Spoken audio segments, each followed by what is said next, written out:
Beautiful song choices. Thank you so much, Darren. Ladies and gentlemen, welcome to our Sunday gathering. It is number 157, which means today marks our first Sunday gathering going into our fourth year together.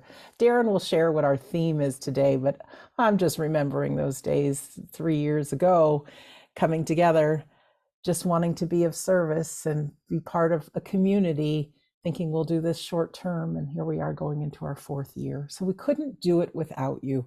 If we haven't met yet, I'm Sandra Champlain. I am joined here with my dearest friends, Phil Dykes and Darren Wynn. Our dearest friend, Carrie, is enjoying some family time today. So wherever you are in the world, just make yourself cozy. You're in your home, most likely, and you're part of our family. So we're so grateful you're here. I'm going to turn it over to Darren. Thank you for that wonderful intro, Sandra. And a massive welcome to all of you. The first Sunday within our fourth year of doing this Sunday gathering. And like Sandra said, and we said it last week, and I'm sure we said it the week before and the year before, who would have thought all these Sundays would still be here doing our Sunday gatherings? Well, here we are. And we're all excited and happy week in, week out to be doing these Sunday gatherings and bringing these Sunday gatherings to you all. Today I've picked a theme called footprints. I won't go into it too much because we can interpret footprints in many different ways, shapes and forms. So I won't go into too much detail because I'm sure as the gathering unfolds, Sandra, myself, Phil will share our different views on footprints and our different thoughts on it. So today you have myself who's picked all the music and the theme for today. I'll also be doing the opening prayer, the reading and part of the address, as well as the closing words. You have Sandra, the hostess with the mostess, who will be doing part of the address also and the announcements and our healing today. And then you have the wonderful Philip Dykes, who will be doing the mediumship for us today and the closing prayer and part of the address. You guys probably can't see him on camera, but he's putting a funny face and so looking a bit lost, a bit like I look every week, really. So a massive welcome to all of you, and I truly hope you enjoy this first of year number 4 Sunday gathering. So without further ado, if you'd like to close your eyes and join me for the opening prayer. We come together here today as one. From different countries within our world, we come together united under that banner of We Don't Die. We unite together here today from different countries within our world, speaking different languages and having different dialects, and having different backgrounds and different understandings. But today we unite here in the name of love, and to show that location, language and background is no barrier for those in the unseen world. As we come together here today, we do so with no demands and no expectations. And we cast aside our own wants and our own needs and our own desires so we can come together as one and be of service for the good of all of mankind. As we enter into this Sunday gathering, we do so with an open heart and an open mind, knowing that anything and everything is possible, but allowing our workers here today to be open and share the words and thoughts of all those loved ones in the world we call unseen, to bring us all those moments of joy, healing and upliftment, while we immerse ourselves in that healing balm and that unconditional love. Each and every one of us has come together here today as one to be of service in any way we can, and each and every one of us deems it a joy and privilege to work with the unseen world and walk hand in hand, side by side, to represent the unseen world here today. And we truly hope we can make you proud. As we open up this Sunday gathering, we do so with happiness and positivity within our hearts and our minds, and we offer you love with an abundance, so that we may create a perfect meeting ground from which the two worlds can come together as one. And as always, we ask for that healing balm to be shared to all 4 corners of our world, to bring that comfort and healing and happiness and joy to all that may be in need at this time. So without further ado, my friends, we welcome you here today. Amen. Okay, I'm going to go into our reading now. It's a little story. I do like my stories. And it's called The Story of the Golden Footprints. Once upon a time, there was a young woman named Sarah who lived in the village below the mountain of the golden footprints. She was feeling very sad and depressed. Nothing or no one could make her happy. She had been very unhappy and depressed for a long time. "What is the use of going on?" she said. Nothing anyone said seemed to make a difference. Her best friend went to visit Sarah and told her the story of the mountain of the golden footprints. "It is a special place where, as the sun sets, you can look out over the city and see sparkling golden footprints on the places and people where you have made a difference." "But I haven't made any difference in anyone's life," she said. "There won't be any golden footprints for me to see. So why should I bother to go there?" "But," said her friend, "if you don't see any golden footprints, there is a special village on the other side of the mountain. That is a place for all those people who haven't made a difference. It is comfortable and very pretty, and there you can be happy. So you see, you have other options besides not going on with your life. If you went to the village on the other side of the mountain, I would miss you, but it would be better than you not being alive. You have nothing to lose." So Sarah decided to give it a try. After all, she only wanted to do something. She could not go on the way she was.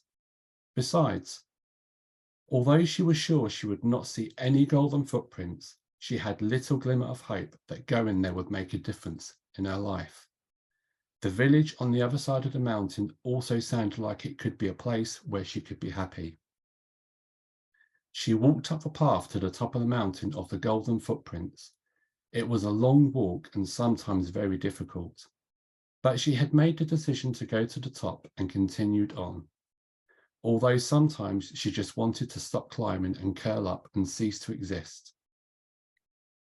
She reached to the top and came to the lookout point. She was greeted by a woman called Faith, who watched over the mountain of the golden footprints. Sarah sat on a rock at the top of the mountain and looked over her village far below. Although the sun was not setting yet, she felt inside as though she were looking out over her life. She could see her house and the house of her friend, the house of her parents, her school, and many places from her childhood. She remembered many things as she looked out over these places, some sad and some happy. And as she was thinking about her life, the sun began to set. She did not really pay any attention since she did not expect to see any golden footprints.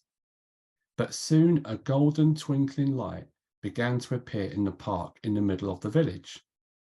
She did not still believe it could be possible to be a golden footprint.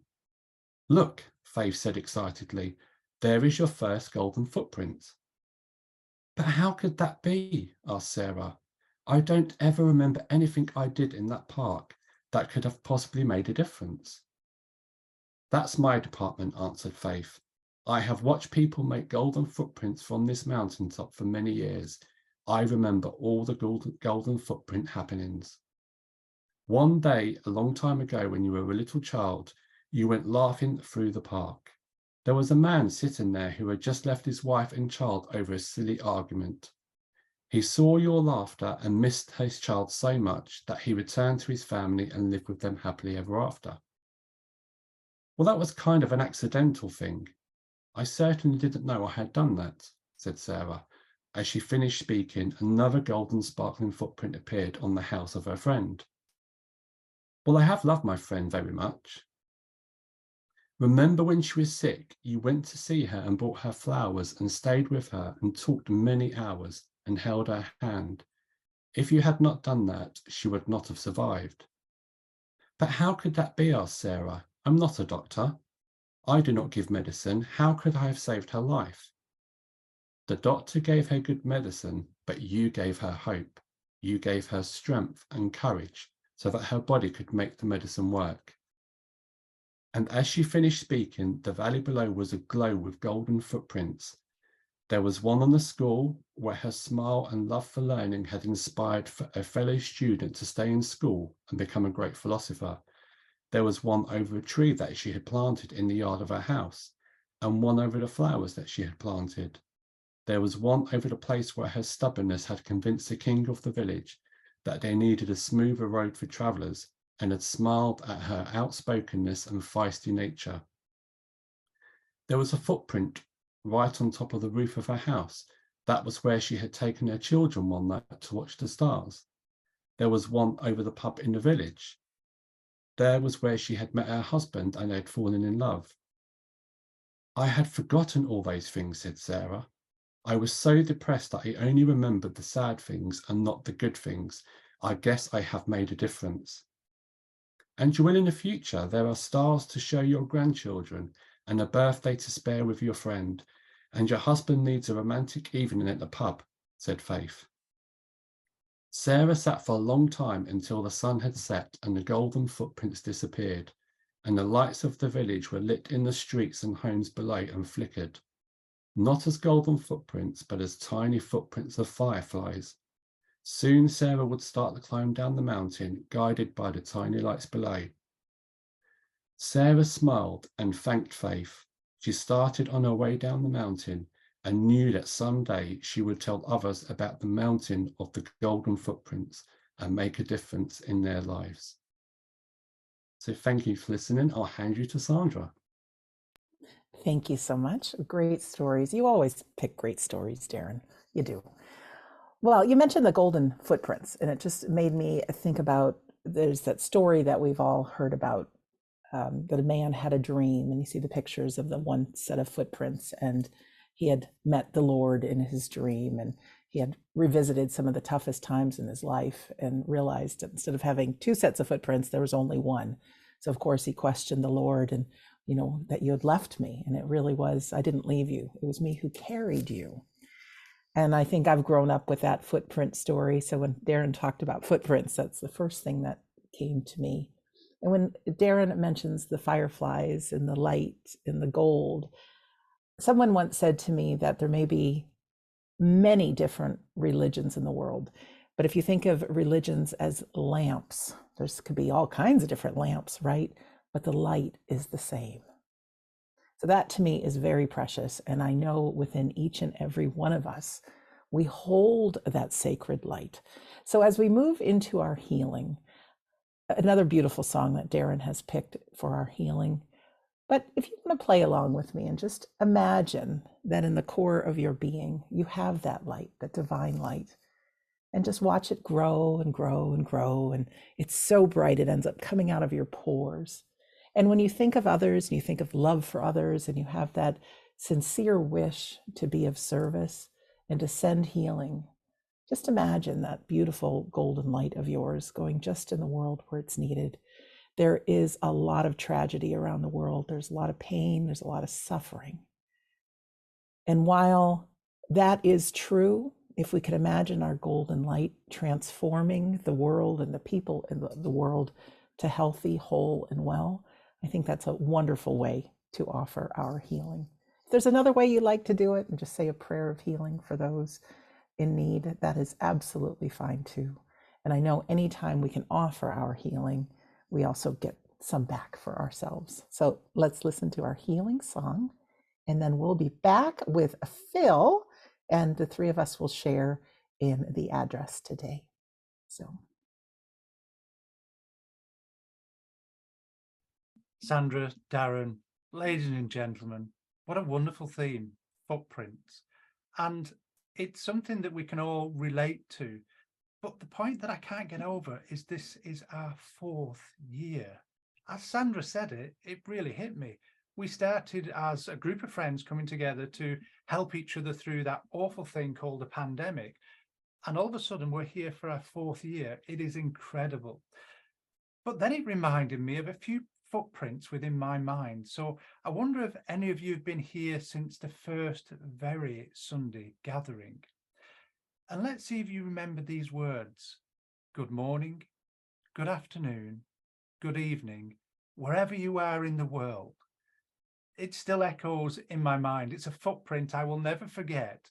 And I know it wasn't just here, but it echoed through time into different gatherings, different churches, how people were welcomed.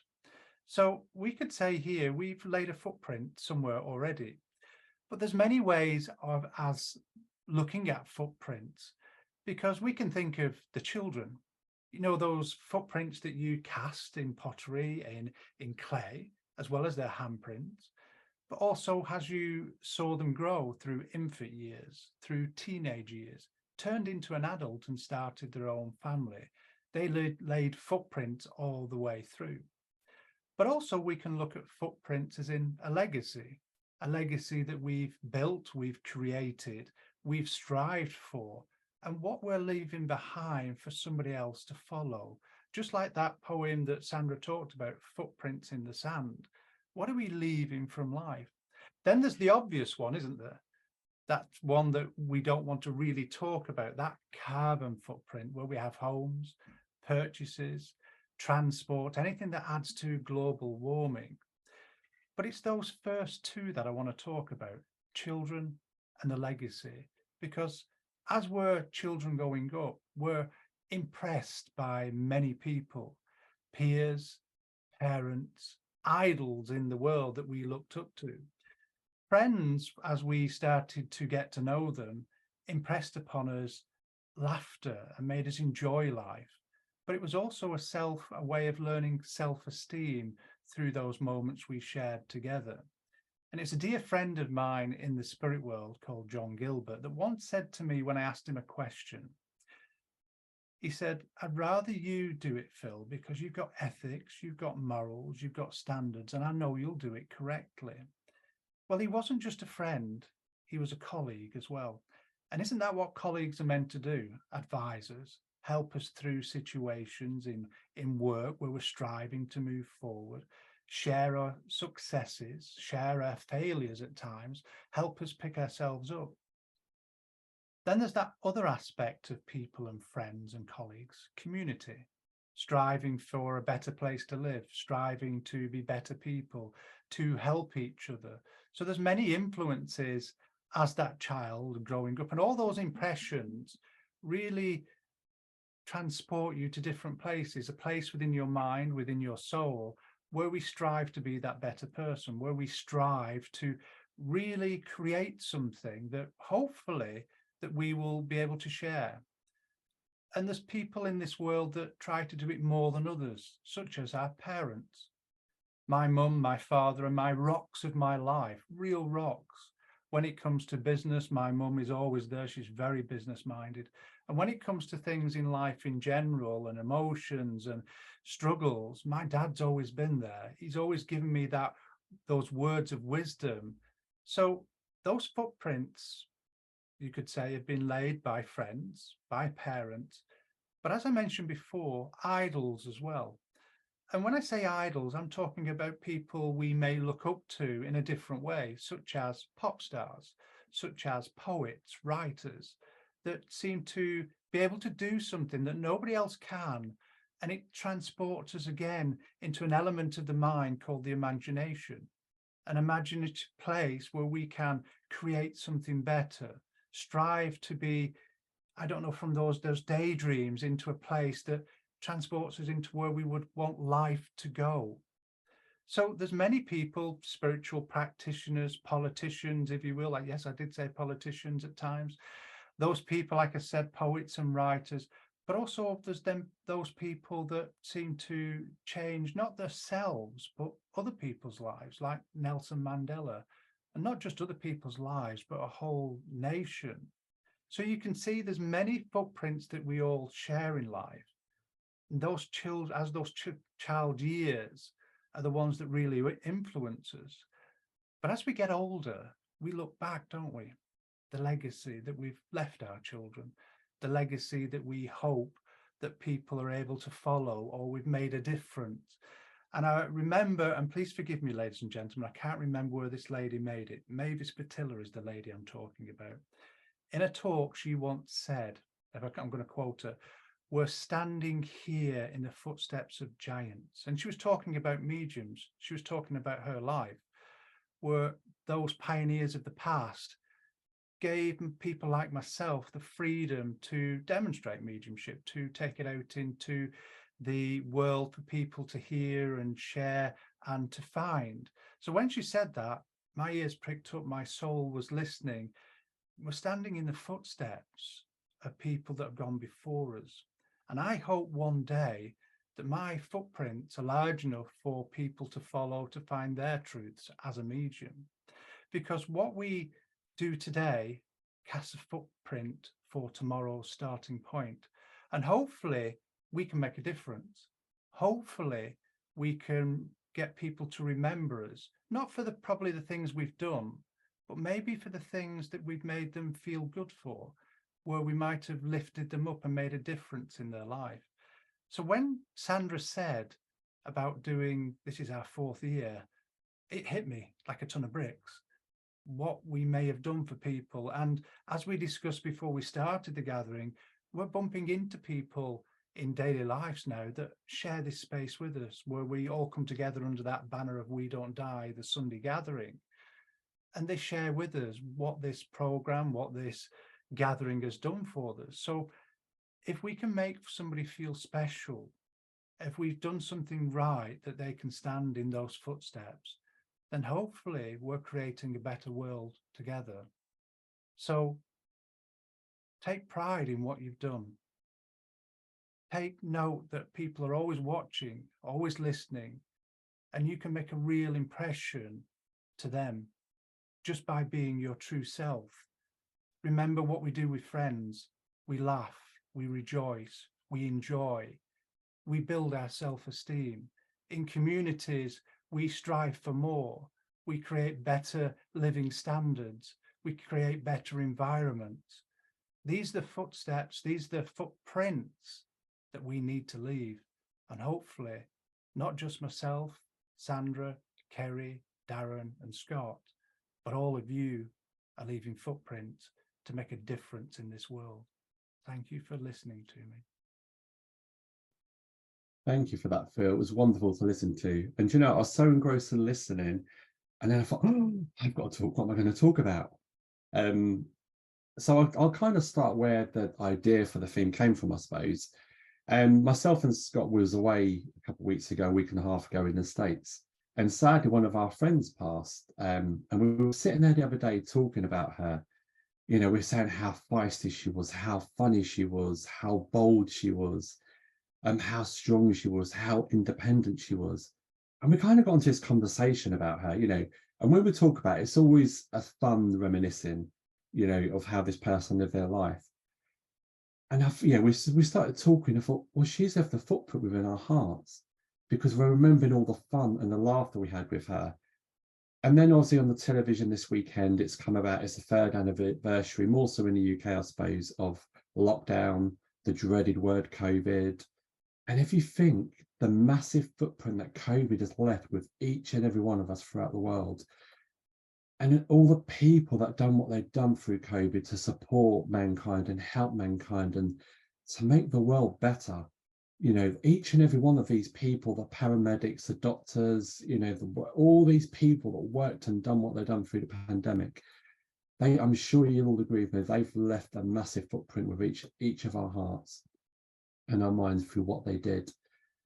But when you look at footprints, there's so many meanings and, you know, things behind it. And I'm going to kind of touch on a bit what Phil talked about. When we were kids, we all had our superhero, didn't we, that we absolutely adored and aspired to be. And so I suppose at a young age, you know, we start looking and we want to follow in the footprints of our superhero. But why do we want to follow in the footprints of a superhero?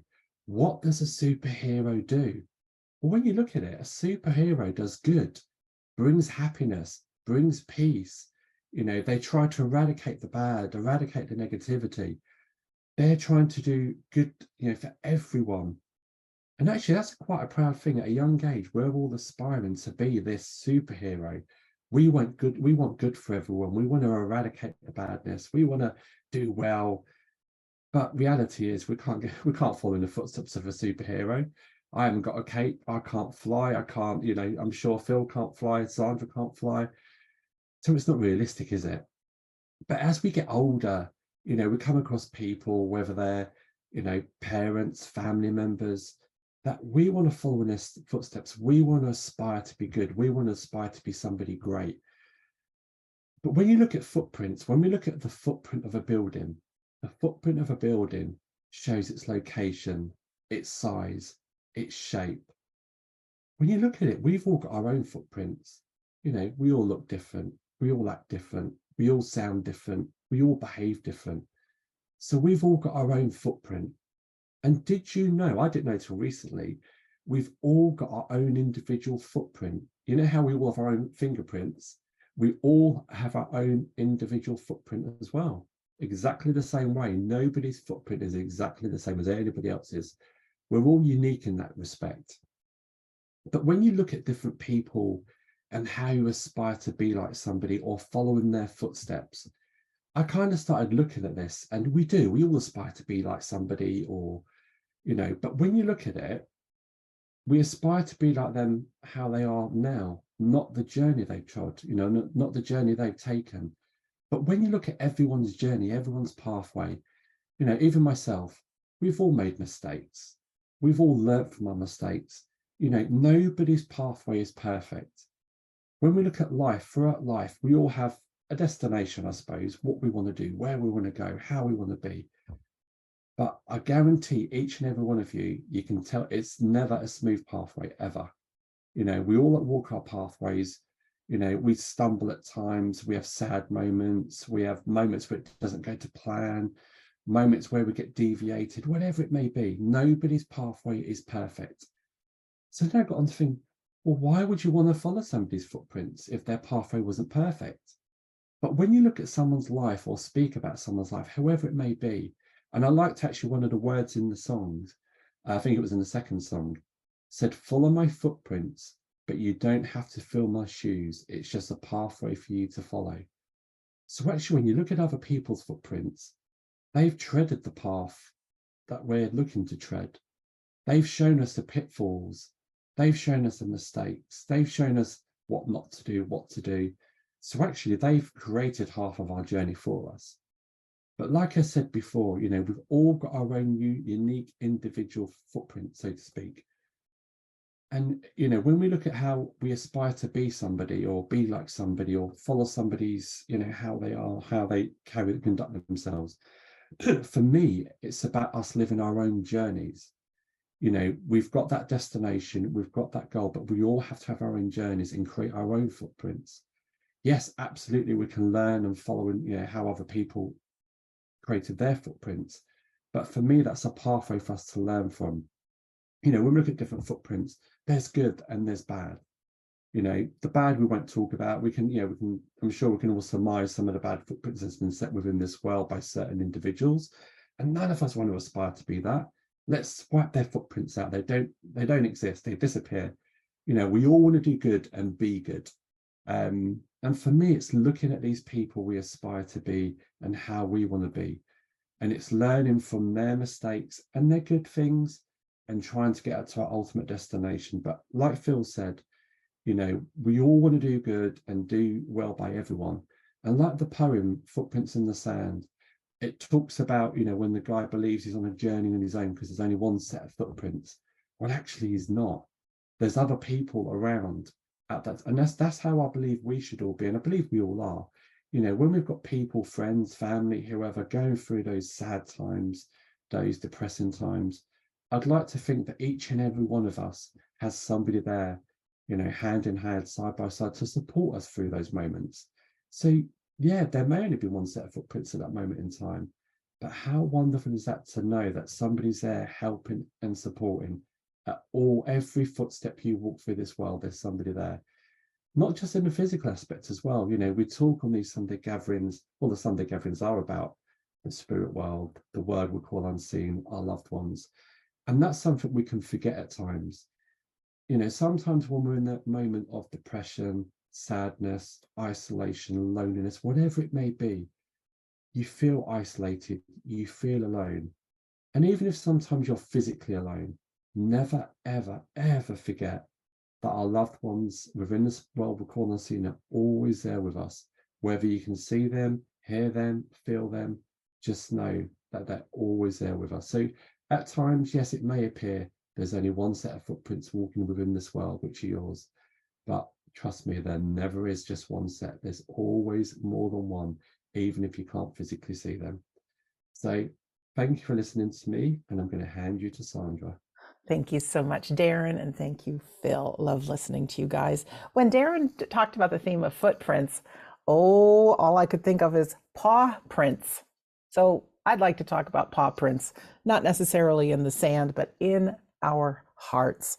They say that dog, spelt backwards, is God. And I know from whatever kind of furried or feathered friends, we receive so much of that godlike, unconditional love. So I just want to talk about a four-legged friend that made the biggest difference in my life. And little do you know, she's one of the reasons we are here together today. And this is a cat named Millie. When I was a little kid, I got scratched up by a cat. So growing up, I never had any interest in cats. If people had cats, I stayed far, far away. I have lived with my Auntie Donna for many, many, many years. And years ago, she thought, Sandra, let's get a pet. Let's get a cat. And I thought, no way, not going to happen. Not in our house. And I put my foot down. Donna had gone on a vacation. I believe she had gone to Phoenix, Arizona.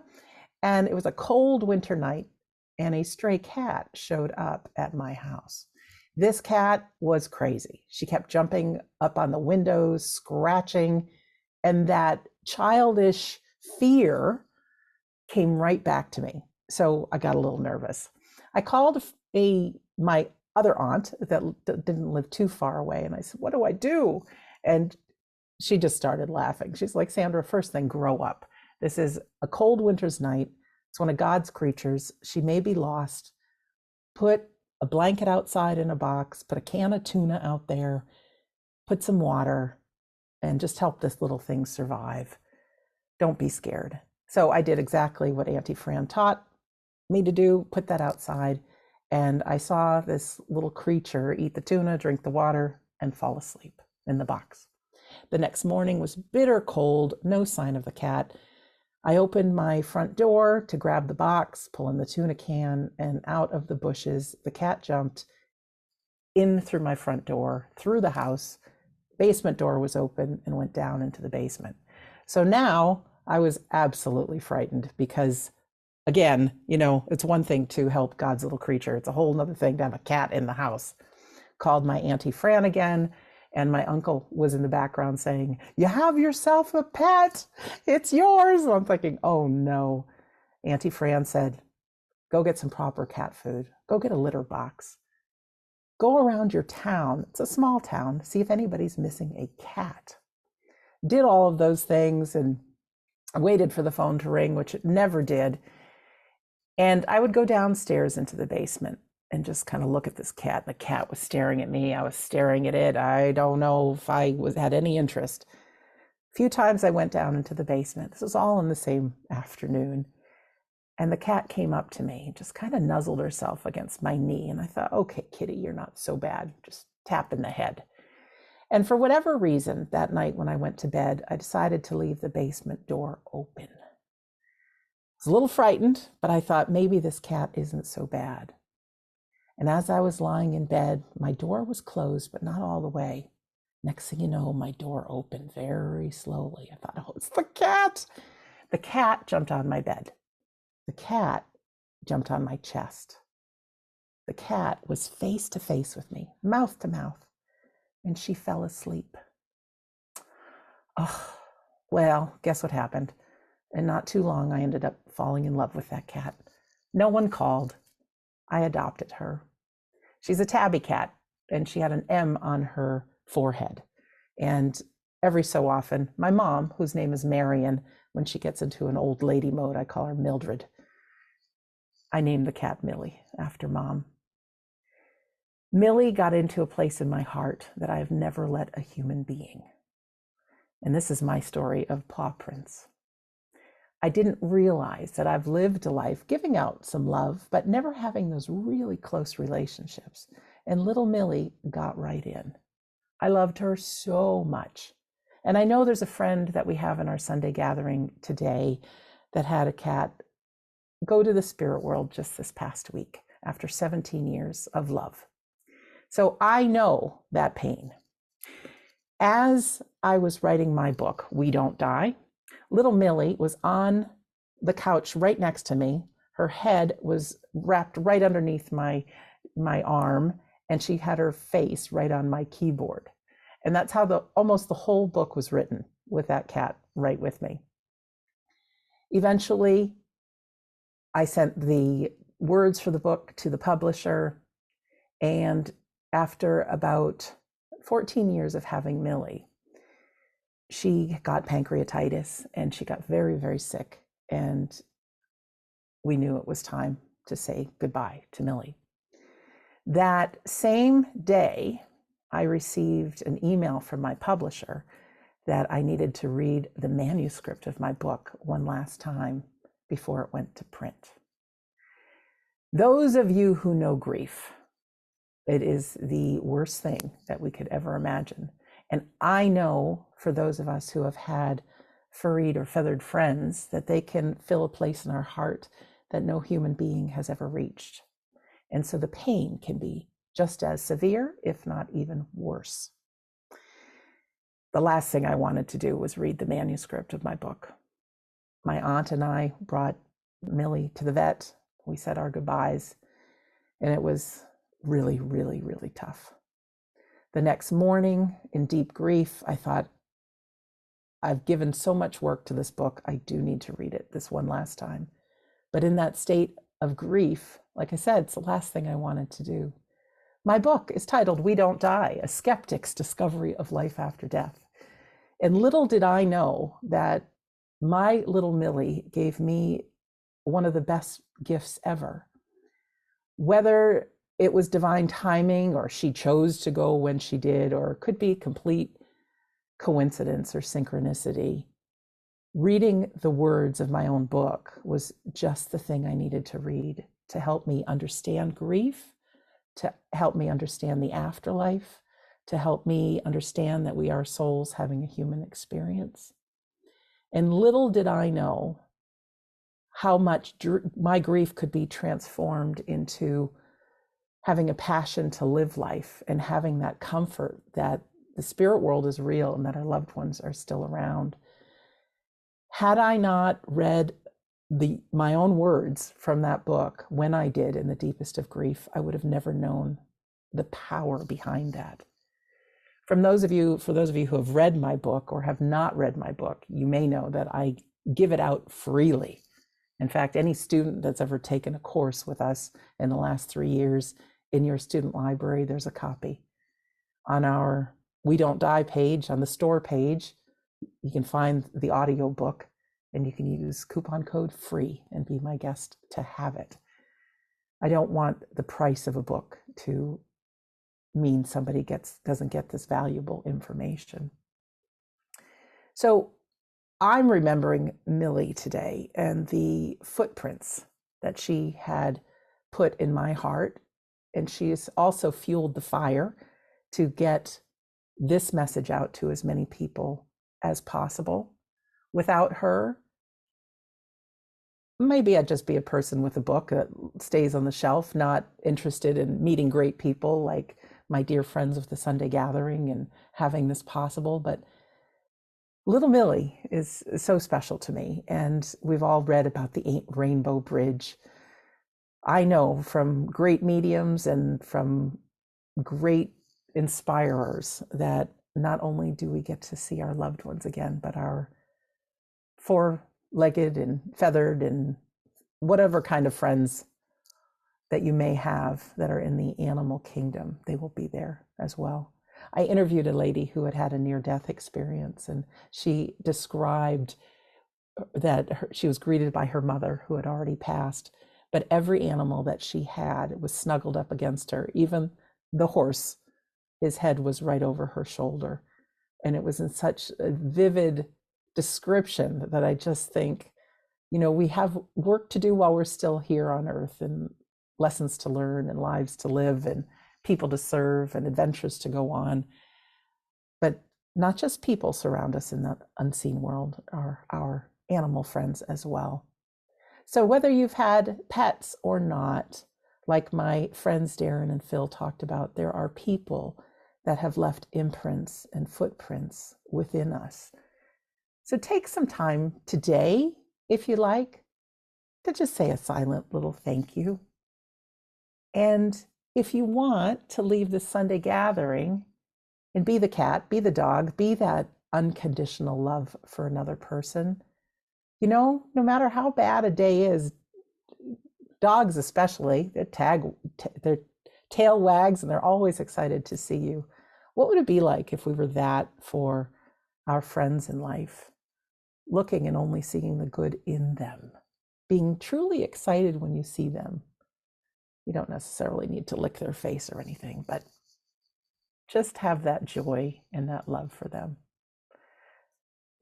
Leave your own footprints.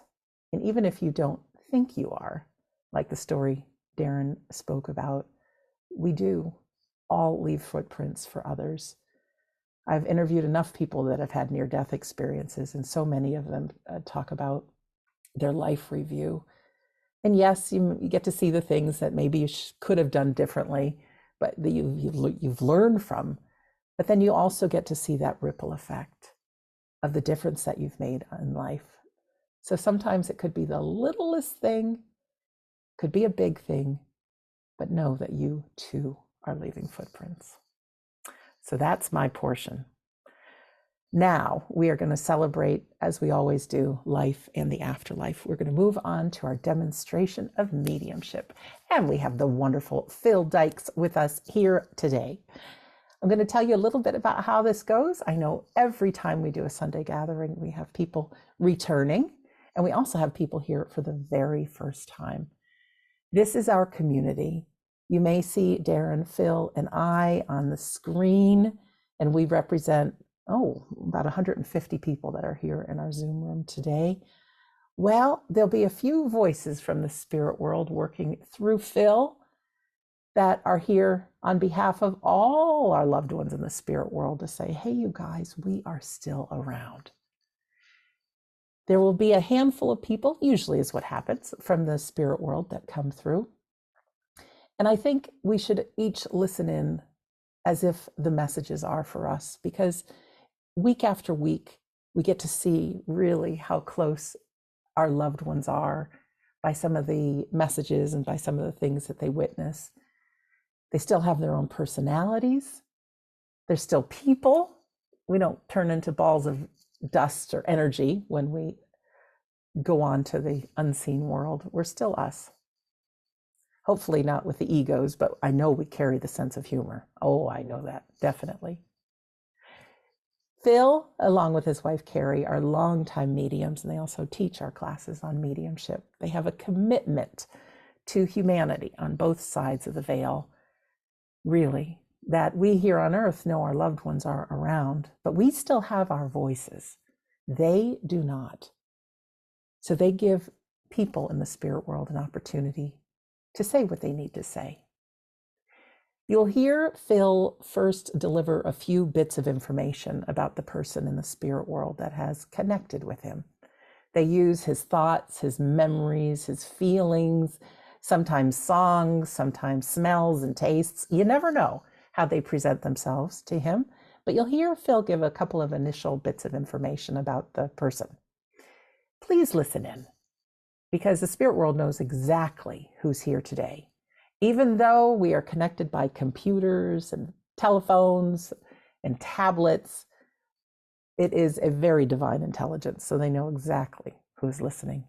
If you can recognize every bit of information that Phil talks about when he describes this person, we want you to press your raise hand button. Now, this is a good time for people to get involved. Find your raise hand button. Even if you've been here 157 times before, find it and press it for me, will you? I know it's in different places on different devices. All right. Found it? Good. So now it should say lower hand, and go ahead and press it one more time so your hand goes down. Sometimes we get several people that can understand the initial bits of information, so it's important to know how to raise your hand and lower your hand. because some information may not apply, and then you can press your lower hand button. If you are the last man or woman standing, so to speak, with your hand raised, I will press a button on my side that will let you unmute yourself. It'll be obvious when it pops up to you. And this will be an opportunity for us to hear your voice. You do not need to have your camera on. Don't worry about that. Everybody's cameras are off. If you do get an opportunity to work with Phil, your job is simple. As he describes the person that has contacted him and some maybe evidence or stories behind this person, all we need you to do is say yes, no, or I don't know. Okay? Simple as that. Please be honest. If it is a no, give him a no. No means new opportunity. He will do his very best to bring through the loved ones. Now, loved ones, it could be a friend, it could be a family member, it could be someone kind of distant. So your soul will give you that little tug like, this is for you. Press your raise hand button. Why I say only say yes or no or I don't know is it's human nature for us to want to tell the stories of our loved ones. It is. But we want everybody here today to know that Phil is in communication with the spirit world, that we don't want you leaving saying, oh, maybe I volunteered that information. Maybe he didn't say it. So just for everyone, just say yes, no, or I don't know. I think that's it. I think that's pretty much it, how it goes. Phil's given me the thumbs up. Okay. We love to play a song before we get started with our demonstration of mediumship, just to all feel good. This may not be a song you've heard before. It's another Footprint song, but it's a peppy one. I always like to just sit back, think of my relatives as if they are packed in the space right around me. So why don't you do the same? Everybody is healthy, well, their favorite age, feeling good. This is a party. We are all together.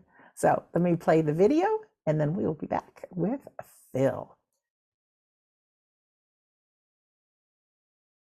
I like that song. That is Tiesto, Leaving Footprints, whoever is looking for the title of that song.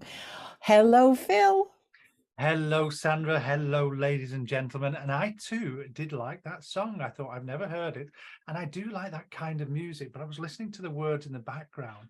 But then I started getting images of my journey around the world to different places, different cities. And I was thinking, wow, I've forgotten about some of these things. So hello, Sandra. Hello, Darren. Hello, ladies and gentlemen. Now, you got some really wonderful instructions from Sandra to follow. So hopefully you can do that. But we want you to engage with us as well and say yes and no. So I'm just waiting for the spirit world to impress me. And, oh, okay, thank you.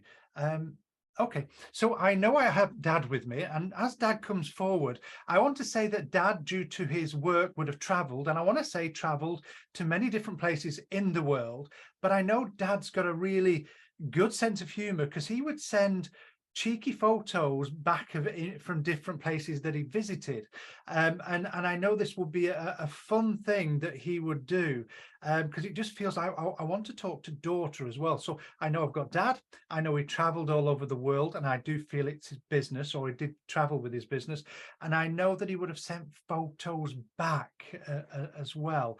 But I just get the feeling with the photographs, it would be almost the same cheeky face that he pulled wherever he went. He sounds great. All right. And this is for the ladies. If you're looking for a daughter who can recognize this information, go ahead and press your raise hand button, please.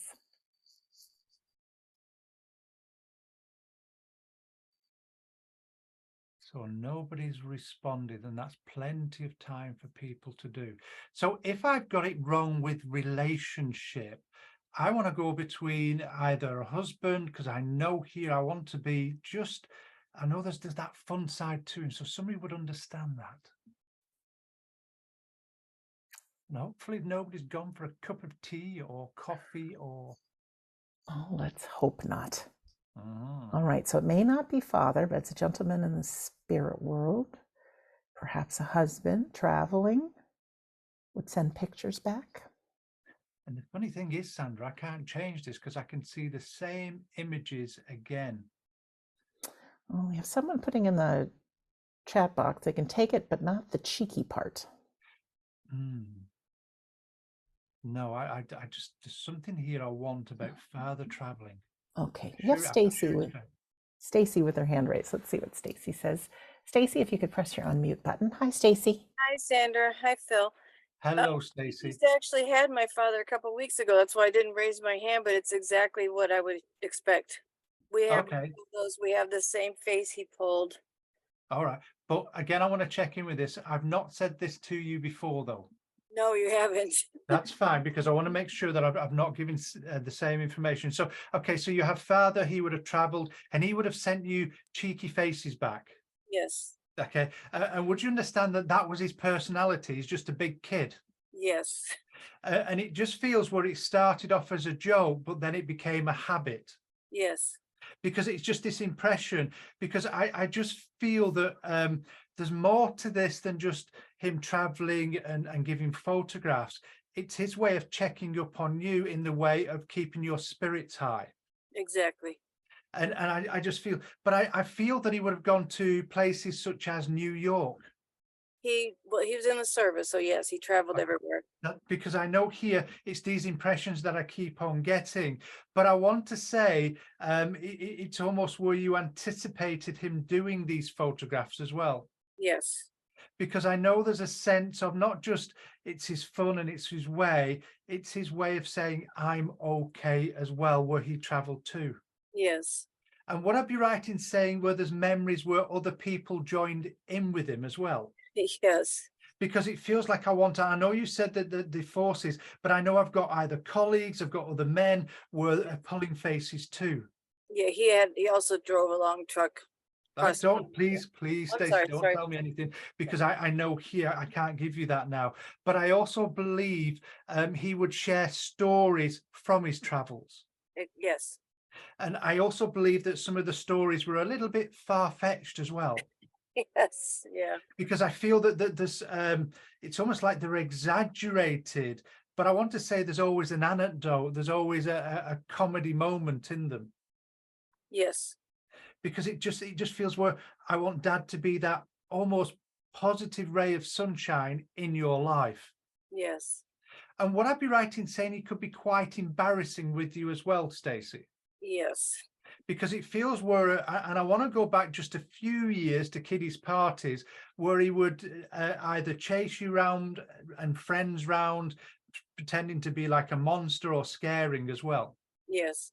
Because again, there's a sense of just, he's never changed. And because we've talked about footprint, but I don't feel your father changed all throughout your life. He was always silly where he could be. He was always sentimental where he could be. And he was always thoughtful where he could be.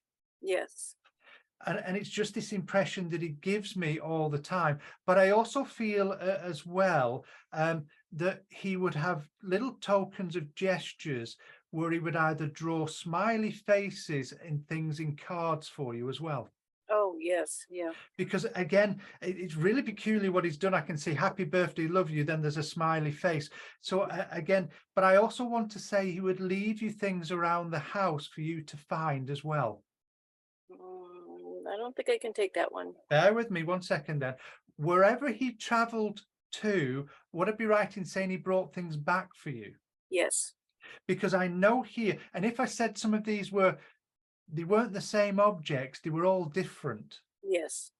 Because I feel that some of them were quite silly at times, because it was, and it's almost where, as a child, I see you run in, almost not expecting, but wondering what he's brought you. Yes. And I know Dad seemed to love this side, and this is why he does. But would I also be right in saying he also brought you back fridge magnets? No. Thank you for saying no and being honest with me. Then it must be you, Stacey, that collects the fridge magnets. I do every That's state. fine. And I know everywhere you go, you do this as well. Yes.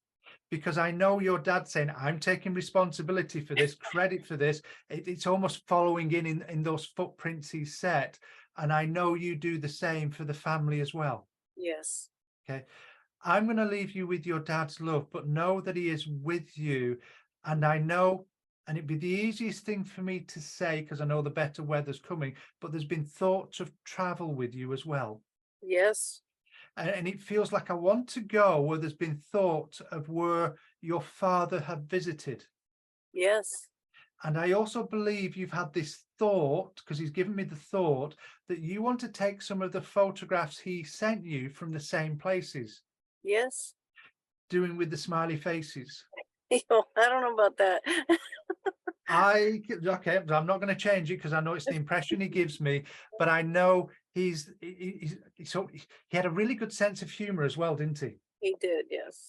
Because I know the St. Christopher's the patron saint of travel, and he's saying, well, that I'm your saint of travel, so wherever you go, he goes with you as well.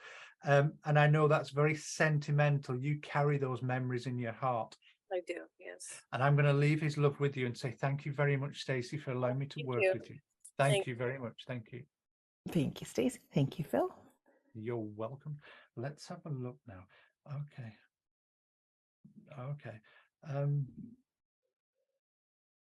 Okay. As I become aware of the spirit world again, I do feel I have mother, and I want to say mother's name's Martha, and I get with mother that bear with me, ladies and gentlemen, while I just look at this for a second time. That's fine. I want to say mother would always send you to school with the person I want to talk to. You would always be sent to school, obviously with a packed lunch, but I feel there would either be some tokens or something in the lunch box or sandwich box that could be a little bit embarrassing. Mum has this way of doing things that would get you embarrassed, like little love heart, that just something in there that she would put in every day. And I know the person I want to speak to would have been ribbed a little bit, joked a little bit with their school friends. Oh my goodness. Okay, thank you, Phil. All right, friends, who can understand this information? Raise your hand, your virtual hand.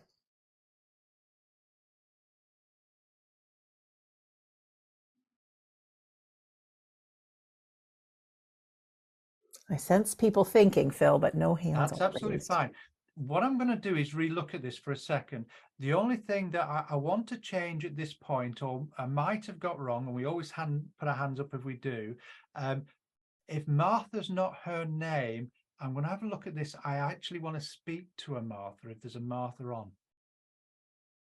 I don't know, you'd be able to tell me if I'm right or wrong with that. I can tell you, and I don't see a Martha on. That's fine. Then if that's the case, then Martha, the person I want to speak to, they would understand the name of Martha. I've got a feeling it should be in family.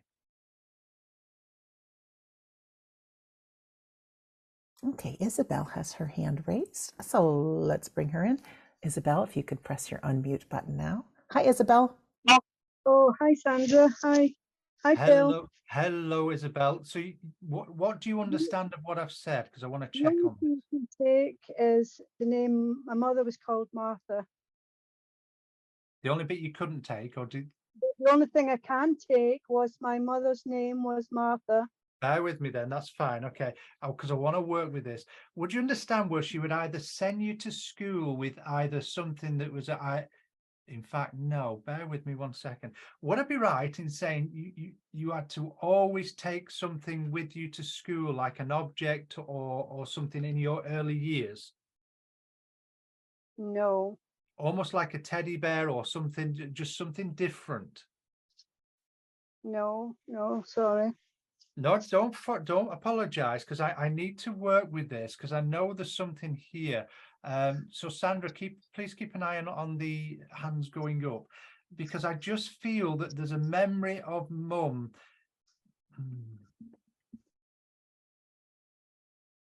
No, I'm going to stick with this. I feel there's something that was put in a lunchbox or sandwich box that was either, I feel it's a token or gesture of love between your mum and you, almost like a special treat. No, Phil, we didn't take lunch boxes to school. That's fine then. So thank you for coming forward and working with me, because I'm looking at it in different ways and there's nothing there that I can open up. And I'm just trying to re-look at it for a second. That's fine. In fact, Isabel, just stay with me for a second. Would I be right in saying, Isabel, that Mum has a memory where you could be a little bit of a fussy eater?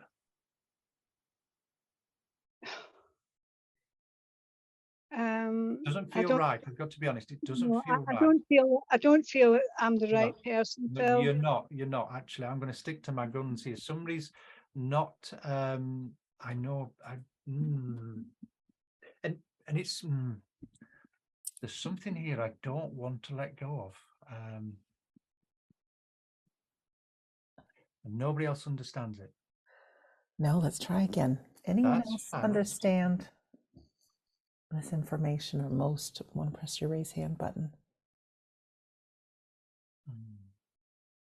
I can't. Dina has her hand up. Let's bring her in. All right. Hi, Dina.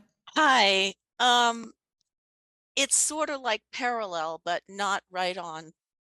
So help me understand, what do you mean by parallel, Dina? Some of the information is close, but Okay. So you understand Mum in the spirit world, yes. and you understand where there's either something taken to school that could be a bit embarrassing. Yes. That's fine. But would I be right in saying, because I need to look at this a little bit, there's something here to do, and I just feel that there's either sweets or something that, or a token that's put in the lunchbox or sandwich box. Not those things. Not those things, but something was put in the lunchbox. Yes. That's fine, because I know there's something I wasn't quite seeing correctly. I had to go back just to check it, but I know there's there. Would you understand and you understand the name of Martha, Dina? Not that name. But very No. similar to it. Similar. That's fine, because my mind could have closed down on the name and not let it figure. So bear with me 1 second. Would I be right, though, that Mum could be quite strong-minded? Yes.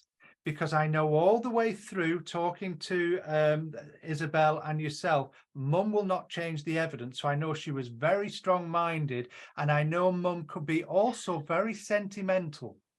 Yes. And when I say sentimental, it feels like personal interactions were really important to her. Yes. And I want to say that those personal interactions, it's almost like I want to have a meaningful conversation and check in that you're all right. So I know that she had that sense about her. I can take that. Yes. And would I be right in saying she liked nothing better than having the family together? Oh, yes. And when I say family together, it feels like I'm a little bit of a stickler for family celebrations, birthdays, anniversaries, Christmases, everyone being together. Absolutely. And if I said that if somebody tried to cry off, she could be disappointed. Yeah. Because I know it means so much to her, because in a way it feels this is how she caught up with everybody. But I also get the impression with her, it's about in fact, I don't want to go to the commercial side of birthdays or anniversaries or Christmas. It's almost like the little tokens of love between you as well. Yes. Yes. Because it feels like I want to read the words of the cards. I want those small interactions with people. And it just feels I like nothing than having children around me. Yes. Mm-hmm. Because again, there's just that sense. But with your mum, would I be right in saying that she was also very thoughtful as well?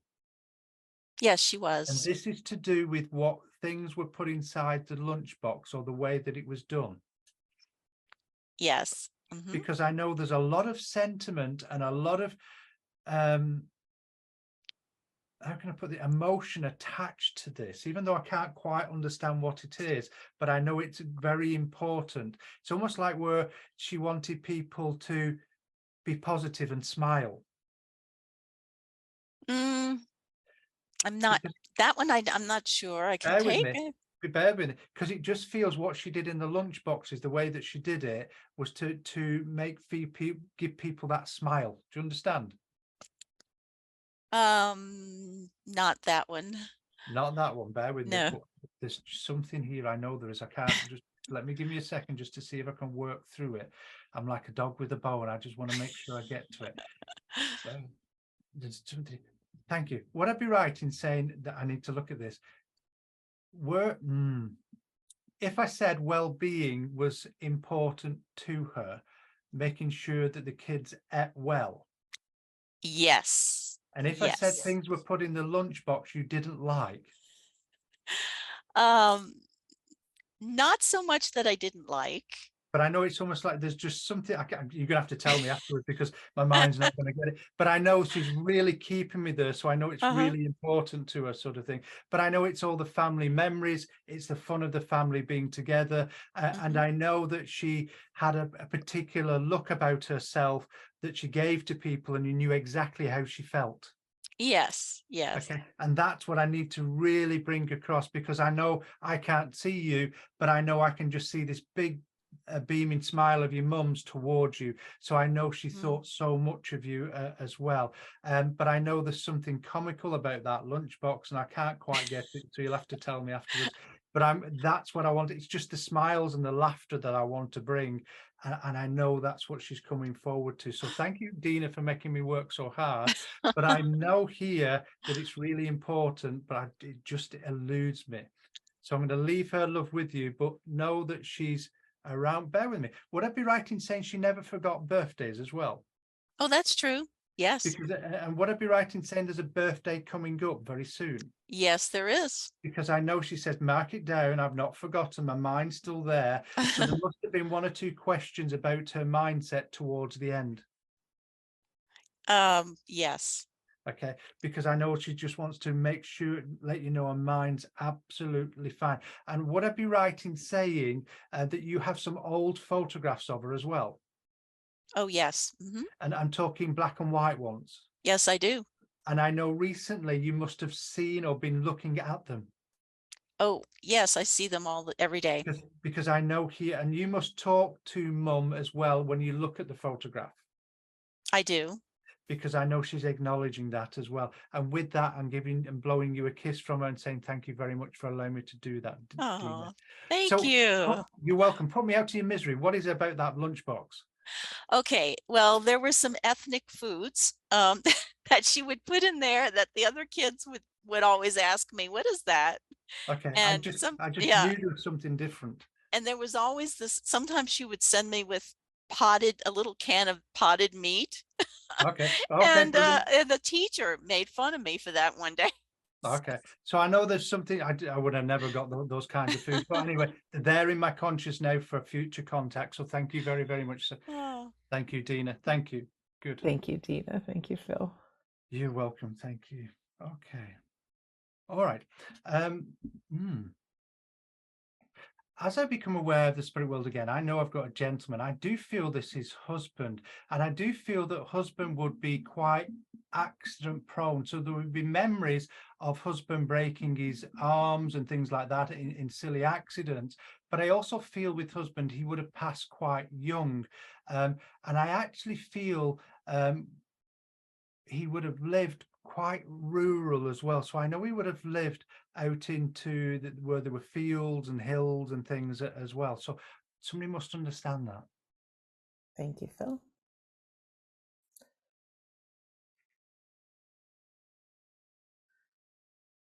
No hands up just yet. Always takes a few seconds. It does. So repeat it just to make sure everyone heard it. So I feel that we have husband in the spirit world. I do believe that he could be quite accident prone, and I know there will be memories of breaking his arm, but I also feel where we live would have been quite rural, and I know there will be views of hills and things where we lived. Okay, thank you. Lisa has her hand raised. Phil, let's see. Hi, Lisa. Hi, Sandra. Hi, Phil. Hello, Lisa. Now, I know I've given you a couple of contacts before. Yeah. But I'm just going to check in. I have not given that evidence before, though, about breaking arms and things. No. Okay. But would you understand with your husband, he could be quite accident prone, though? When he was younger, yes. That's fine. And would I be right in saying there's photographs of him, because you said he's younger, with his arm in a cast as well. Yes. But would I be right in saying with that break, there was, I know everyone has their arm in a cast, but I feel like the arm was fixed in place, so it wasn't able to move. So I know it's more than just a broken arm. I'm not sure because he was Okay. young. I'm not That's quite sure on okay, that, but I that's did fine. see Okay. a picture with a Because cast. that's fine, because I just get the impression it's more than just a but there must have, where he told you stories of other breaks and things he'd had. Oh, yeah. That's fine, because I know there's more than one, and as well as that photograph. But would I be right in saying he was an outdoors man? Oh, yeah. Because it Definitely. just feels here he was in his element when he was out and about in nature. For sure. And it feels where I want to live with him, there would have been fields as well. Yes. Because it just feels where we lived, there was quite an extensive view. Yes. And I want to say in the distance, and in fact, I feel there was hills, but there must have been views of mountains as well. Yes. Would I be right in saying the place where he used to live, one of the names of the house was Mountain View? Wow. Yeah. That's, Because again, he keeps on showing me the same thing, so there's got to be logic behind this. But I also believe where we lived, it would have been like on a hill as well. yes. Because I feel where we walk towards the edge of the garden or fields, it's almost like I can look down into a valley. Yes. We lived No, on a don't tell me, don't tell me, please don't. Okay, because I know no. I've given you contacts before, so I'm saying to him, please give me different things. So I don't need you to feed me politely, sort of thing. Okay, No worries. that's fine. But it just feels that he would have a favorite place where he'd like to stand looking over the views. Yes. And would I be right in saying there was either a bench placed there by him? Say again. He put a bench in that place so he could get that view. He was building one. Yes. That's fine, because I know it keeps on showing me a garden bench as well. But with your husband, would I also be right in saying he liked to reflect and put his thoughts to paper? Yes. And when I say thoughts to paper, I'm not talking memoirs, I'm not talking about diary, I'm talking about lyrics. Yes. Because it feels where he would sing as well. Yes. And would I be right in saying that your husband would have sung country music? I'm not sure about that one. I'm not sure because I don't know country music that well. Bear with me then. If I said if it's not country, it would either be folk music or something. It's almost, I don't want it to be like pop. I feel it's more, I'm terrible with music, I'm not generous. I feel it's more to do with, the only way I can put this, it's his thoughts. It's like a melody. Yes. Okay. But Yes. would I also be right in saying he would have played it in front of people, these songs? Yes, he sure did. Because I know that I've got the impression I've got audiences in front of me, people in front of me.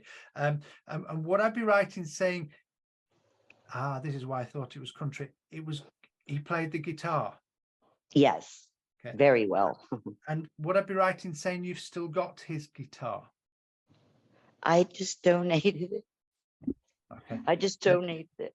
Okay, that don't worry about it. Don't be upset by it, because I know it's more about the memories created than the guitar. But I know that you've kept it for some time though before you donated it. Yes, I did. Okay, but I just feel it's gone to a good home though. Yes, it's going to a professional band. That's fine, because I don't feel it's been donated to, like I said, a charity. It's gone to a good home. I know it will be used. So you've said it's gone to a band as well. Oh, yeah. And that's fine, because it's your husband's way of letting you know that he sees what you've done and what you're doing as well. Your husband was quite astute. He never got lost, did he? No. He's shown me an old Scouts trick. I know that your husband liked to go wandering through the trees and forests, Yes. but I also know he used to mark the trees so he knew exactly where he'd been. It's almost like a little telltale sign. Yes. Okay. But I also believe he liked to be in the woods. He liked to be in the trees because it gave him time to think. Very much. But where we lived, there must have been wild critters and animals. Yeah. Oh, yeah. And there must be a memory with your husband out walking where he came across a bear. Yes. But I also feel there would have been coyotes as well. Yes. Because I feel that your husband on a number of, oh, bear with me. Would I be right in saying there was also mountain lions? Yes. Because I feel that he's come into contact with these animals, and I mean close shave with them. Yes. And I want to say there was a mountain lion experience where the lion just walked past him and looked at him. Close to it. Yes. Because I know the lion saw him, and I'd be thinking, yeah, I won't be staying as calm as what I'm seeing. But I know there's that impression there.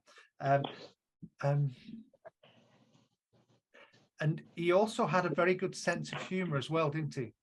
Yes, he did. Because there must have been people that gave him nicknames or silly names because of his love of outdoors, like Davy Crockett. Yes. Yes. Golden Boy. Because I know there's something here. He used to sing the old-fashioned songs as well, like the Davy Crockett songs, not to audiences, but just himself. All songs. Because All I've got songs. that. I can't tell you what it's called, but I can hear the memory of it from when I was a Yes. child watching TV. Yes. But I know here he's full of fun. He's full of life. He's full of admiration for you because he's going down memory lane for me. There must have been times you went walking with him, though, Lisa. Yes, many. And I know there's times where he'd hide out of sight and you get a little bit worried.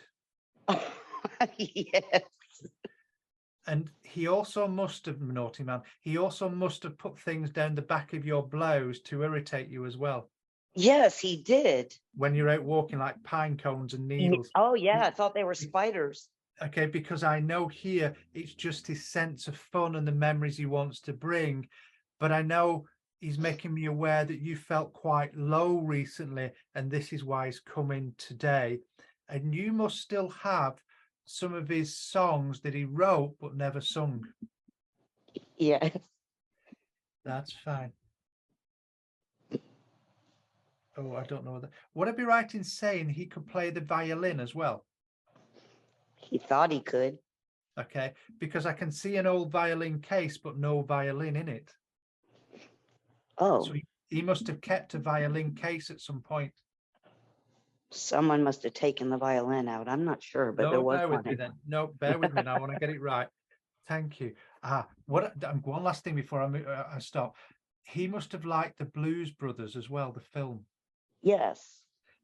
Because I know when he went out, his instruments were in cases, but I know he wore dark sunglasses as well. And I Yes. know he used to crack jokes about having guns in the things instead of instruments. So I know it's just that little bit of cheekiness from him. So Yes. I'm going to leave his love with you, Lisa.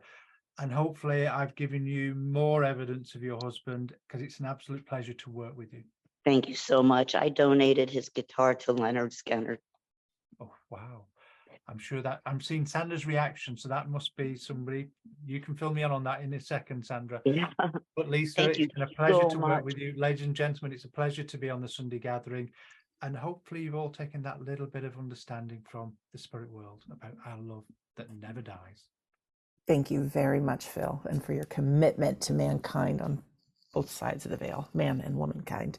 Just some announcements. First of all, I know each week we hope and pray that it's our loved one that comes through. I just want to remind everyone, they're not just coming on Sundays. They are with you. They support you in your life. They love you. If you were to wave your hand really, really, really fast, it'll disappear. You know, if we waved it really fast, they're in an energy and a vibration much faster than we are in. So we are actually in their world. I don't believe heaven or the hereafter is somewhere far out there.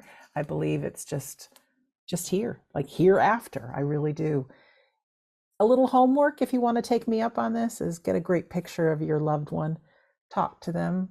Sometimes it's easier to talk to a picture than just talk in your mind, but that works too.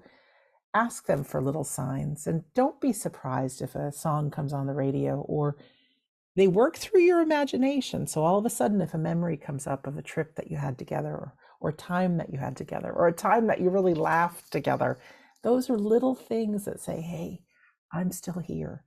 Not everybody figures out how to have the lights flashing on and off or to get the smell of their cologne.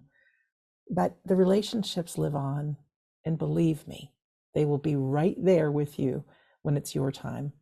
However, there's still things to do here in life. And I do believe that here on planet Earth is the only place that some things we get for our soul happen. So take advantage of the life we live now. Few announcements. Carrie and Phil are hitting the road, and some of you lucky people are going to see them in Vancouver, Canada.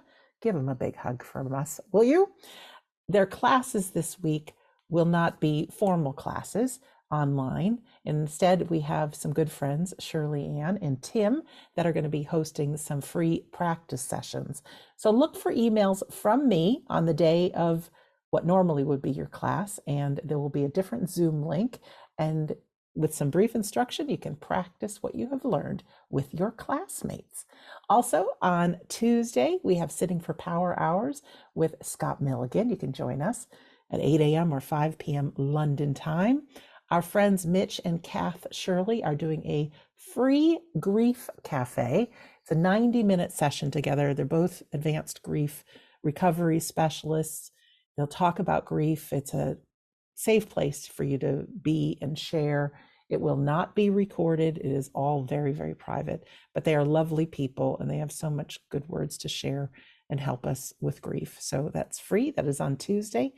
On Friday, Scott is back for In the Arms of Eternity, which we start with Sitting for Healing, followed by a demonstration of trance mediumship. They are very, very special and lots of words of comfort and inspiration. Our new classes are open, our new medium classes with Carrie and Phil and Scott as well. Everything you can find at wedon'tdie.com. Just click on the store page. You can also find replays of things. You can find the link for our Sunday gathering. You can find the links for Tuesday's Power Hour and the Grief Cafe and so much more. The last thing I just want to say is thank you for all of you who have supported us in our Sunday gathering, going on our 4th year now.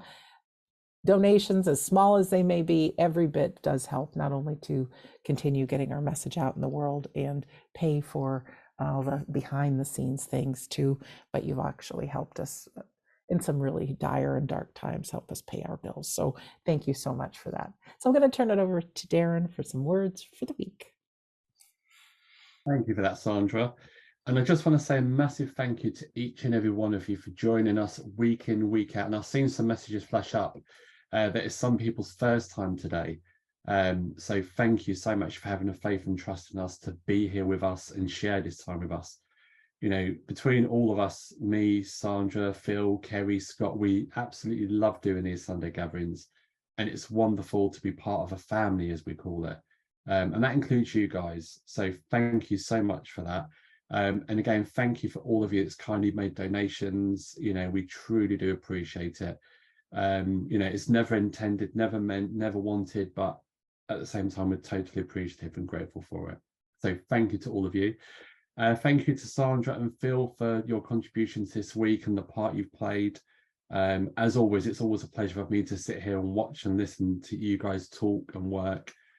So, you know, thank you to me for that.